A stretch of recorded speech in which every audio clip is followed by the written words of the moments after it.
Hi there and welcome to my Game Week 4 transfer plans. Let me guess, your midfield is stinking up the place as well. Bruno blanking, Nkuku not playing, Smith Rowe, Gordon, Rogers, they're all blanking. In this video, I've got 3 excellent midfielders you can transfer into your team. One of those being a differential, so please stick around for that later on. Before we get into that, we're going to run through my Game Week 3 team, score, and in fact, why I actually need to make these changes in the first place. If that sounds good to you, do me a favor, drop a like and subscribe. Let's get into it. So game week 3, I scored 76 points, which was not too bad, but recently the averages have been incredible. I can't remember a season where the first 3 averages have been that high. The standards have gone up. Managers like you are not messing around, so yeah, it's becoming more and more difficult to get those big green arrows. Let's start with Henderson. He returned 4 points. In fact, get in the comments and let me know if 4 points is a return or a blank. This has been a debate for FPL managers and you settle it for me. Do you think 4 points is a return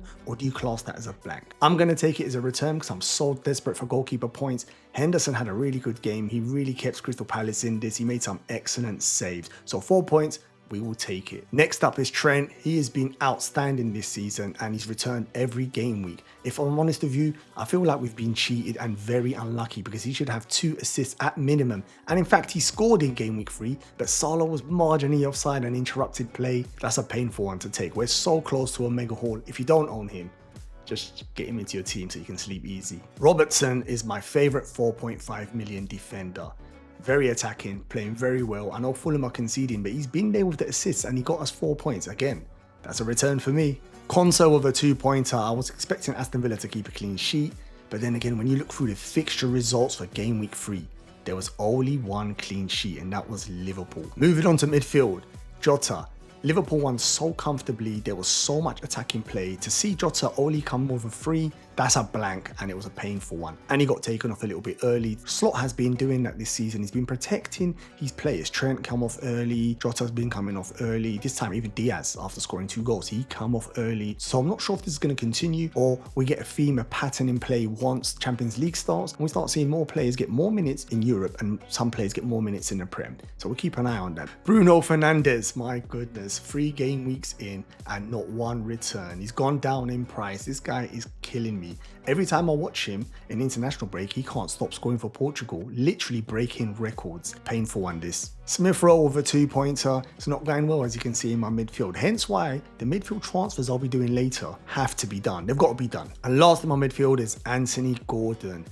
Been disappointing. In fact, Newcastle as a whole have been disappointing. Against Spurs, historically that game has goals and it was a 2-1 result. Newcastle were fortunate to win it. Spurs had enough chances and Newcastle are not playing that good at all. Gordon is an issue in my team. Having said that, the upcoming fixture is decent, so not the top priority because you could see all of my midfield blanked. The only place where I actually got points this game week was up front. I transferred in Pedro last week, even though it was frowned upon. They had Arsenal that fixture, but I didn't want to do it the week after because I've got other issues. So I just done it a week early and I got very lucky. He got the goal against Arsenal. So I was very fortunate there, but I take that to the bank. 8 points, really needed that. Haaland, hat trick.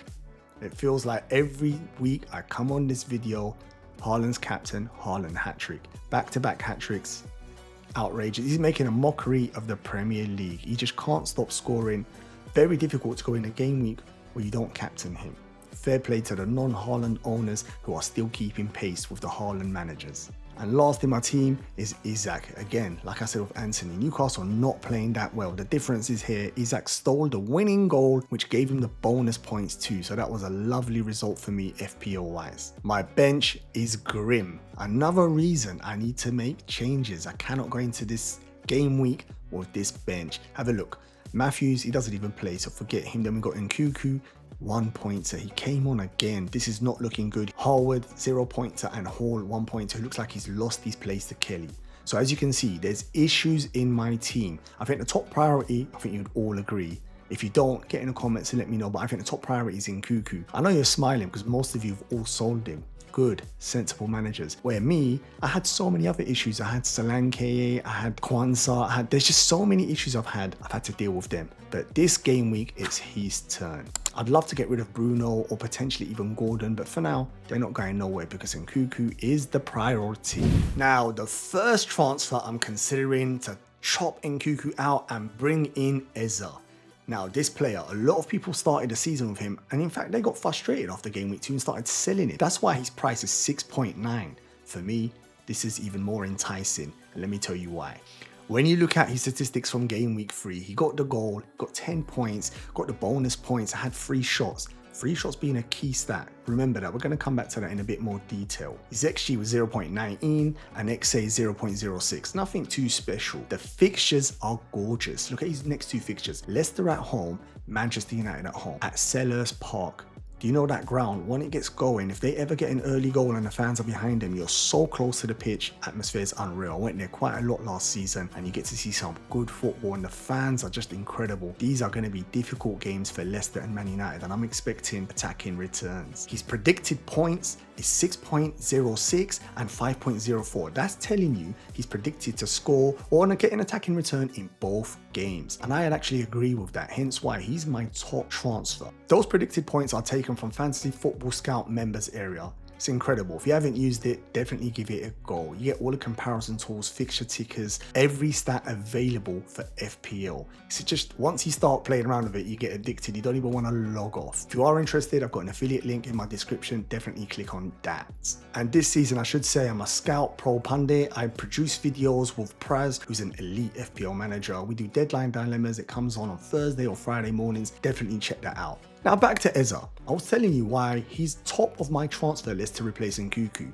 I should add, penalty taker, set piece taker, and he's the key component in this attacking system. Everything goes through him. If that wasn't enough to make you transfer him in, I have 3 more statistics that are going to make you want to press that transfer button right now. The first one, he loves a shot. He has a shot every 18 minutes. That means if he plays 90 minutes, which he tends to, that's 4 or 5 shots per game. Just via probability, that's incredible for us. The more shots you have, the more opportunity to score goals. As simple as that. Now, I know what you're thinking. Is he having shots from near the corner flag or 40, 30 yards where the probability of a goal is so low? No, it's not. Have a look at his heat maps. They're incredible. They're at the edge of the box or in the box. So they're good quality shots as well. It's a matter of time before he starts returning even more goals. Stat number 2, why I think he's an incredible pick. He's so creative. He's created 5 chances for his teammates. Now that might not sound a lot. There's only been 3 games. So these are 5 good quality chances. When you pair that up with the amount of shots he's having, this tells you he's the most important person in this attacking system for Crystal Palace. Shots and assists all coming from him. Important player, the hub of the Crystal Palace's attack, and we love that. And the last thing I'm going to say about it is the fixtures. I won't go into all of them, but the upcoming one is versus Leicester, who have conceded 17 shots on target in 3 games. That's the 5th worst in the Premier League. They are not great defensively. They free up chances. Pair it with the other 2 stats I just gave you, the creativity and the shots he's taken. I think we're on something here. My favorite transfer for this game week 4. My second favorite transfer for game week 4 is Luis Diaz. He has started the season incredibly well. In fact, I think he's the player who's flourished the most under Arne Slot. Coming in at 7.6 million, a little more expensive than Eza, but I think that premium is worth it, especially when you count that he plays for Liverpool, which is a superior team than Crystal Palace. Game week 3, he actually cleaned up, and it wasn't expected. I know United aren't as good as they used to be, but still, at Old Trafford, you wouldn't expect Liverpool to win as comfortable as they did. That's alarm bells for United fans there. 15 points, 2 goals, 2 bonus points, he cleaned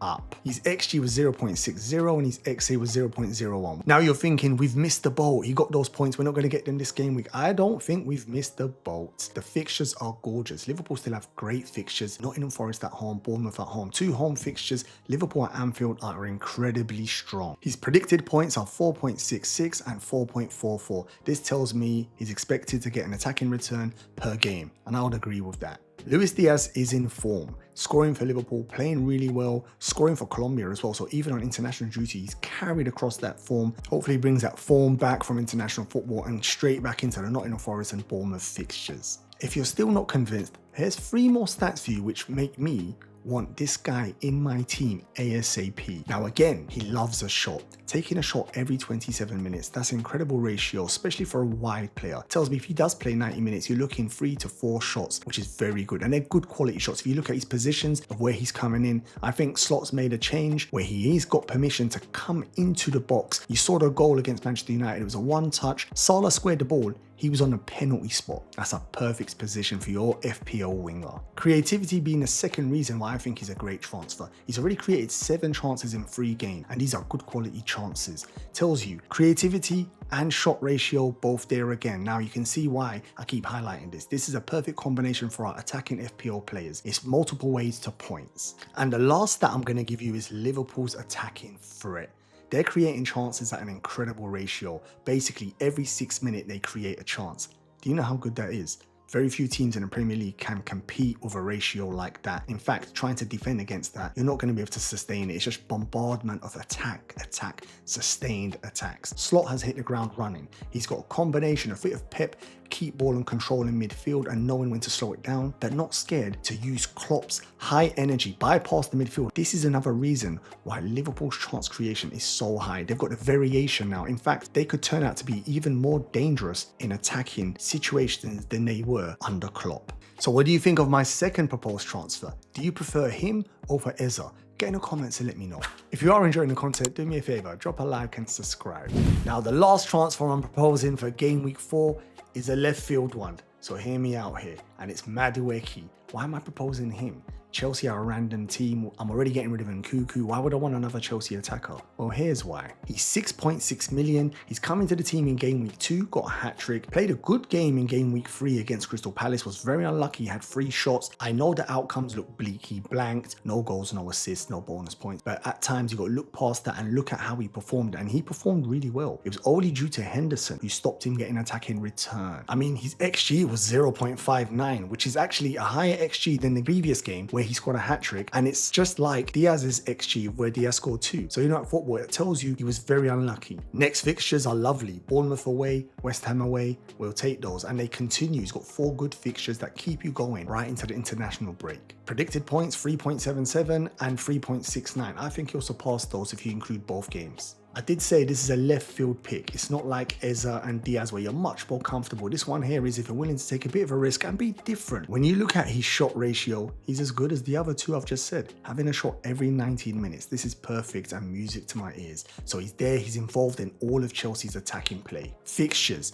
I did say you could bring him in and leave him up until the next international break. So he's got Bournemouth away, West Ham away, 2 away games followed by 2 home games at Stamford Bridge, Brighton at home, Nottingham Forest at home. So the fixtures are good, and at 6.6 you could potentially even rotate him with someone like a Smith Rowe or a Rodgers. And to add to the fixtures, an example of the quality of teams they're playing, Bournemouth have conceded 21 shots, which is the worst in the Premier League. They are freeing up chances, and when you marry it up with Chelsea creating chances, I did say at the start, Chelsea look pretty good attacking, they just look poor defensive, which is not an issue if we're picking one of their attacking players. So that's my third choice transfer for game week 4. What do you think of this? Would you ever risk bringing him into your team, or no chance? You won't touch any Chelsea players unless it's Palmer.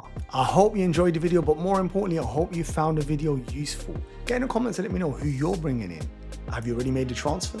Or are you waiting for the last minute just before deadline so you've got all the information and you're making sure your players have come back fully fit from international break? If you've enjoyed the content, do me a favor, please consider liking and subscribing and sharing the video. I'm trying to reach my next milestone, which is 1,000 subscribers, and I can only do that with your help, so I'd really appreciate that. If you haven't seen my video with FPL Harry, who's an elite FPL manager, an incredible YouTube creator as well, definitely check it out. He talks strategy, how he sets out his teams, and it's just the insider mindset of an elite FPL manager.